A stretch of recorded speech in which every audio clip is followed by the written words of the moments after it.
इसके बाद एक नाम उछलने लगा बड़े बड़े इंटरपोल और बड़ी बड़ी एक एजेंसीज के द्वारा, जहां दाऊद इब्राहिम को सर्टिफाइड टेररिस्ट के तौर पर डिनोट किया गया।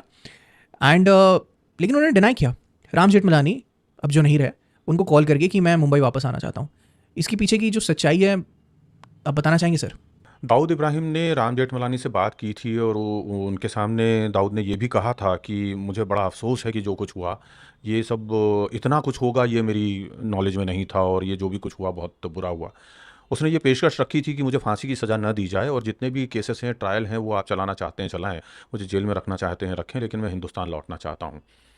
लेकिन तब की सरकार ने उसकी ये जो मांग है नहीं मानी कि हम फांसी नहीं देंगे या जो भी कुछ होगा। उसको उसका ये था कि आप मुझे या तो हाउस अरेस्ट रख लो या आप मुझे जेल में रख लो, लेकिन मेरे ऊपर पाबंदियाँ और सख्ती नहीं होनी चाहिए।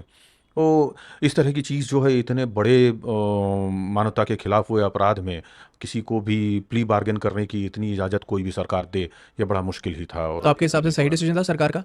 हाँ, निश्चित तौर पे सही था। क्योंकि देखिए बहुत सिंपल सी चीज़ है कि फिर तो हर आदमी जो है क्राइम करेगा और बोलेगा भाई साहब माफ़ कर दो। लेकिन sir we are talking about Dawood Ibrahim. हाँ, कोई भी हो, दाऊद इब्राहिम हो या ओसामा बिन लादेन हो, आप 9/11 में अगर एक्टिवली इन्वॉल्व हैं, तो आपके ऊपर $5 मिलियन का रिवॉर्ड लगा करके और उसको 4 साल, 6 साल तक खोज करके उसके बाद में नेवी सील जा करके उसके घर में घुस के मारते हैं। तो जब अमेरिका नहीं सहन करता, तो हिंदुस्तान क्यों सहन करे? सर हम भी तो बात करते हैं ना कि हमारी तरफ से रॉक एजेंट्स को भेजिए, दाऊद इब्राहिम को पकड़ के लाइए या फिर असासिनेट करिए, जो भी है। अगर उस वक्त दाऊद इब्राहिम वापस मुंबई शहर या हिंदुस्तान वापस आ जाता तो? वो आ जाता तो अलग मुद्दा होता, तब असैसिनेशन वगैरह का कोई ऐसा मामला नहीं होता। लेकिन दाऊद को असैसिनेट करने की कोशिश नहीं हुई है ऐसा नहीं है। कराची में कई कोशिशें हो चुकी हैं, लेकिन हर बार असफल रहे। क्योंकि दाऊद इब्राहिम का वहाँ जो सिक्योरिटी नेटवर्क है और जो आईएसआई ने और आर्मी ने जो उसको सिक्योरिटी प्रोवाइड की हुई है, वो किसी भी देश के राष्ट्राध्यक्ष के मुकाबले की सिक्योरिटी है।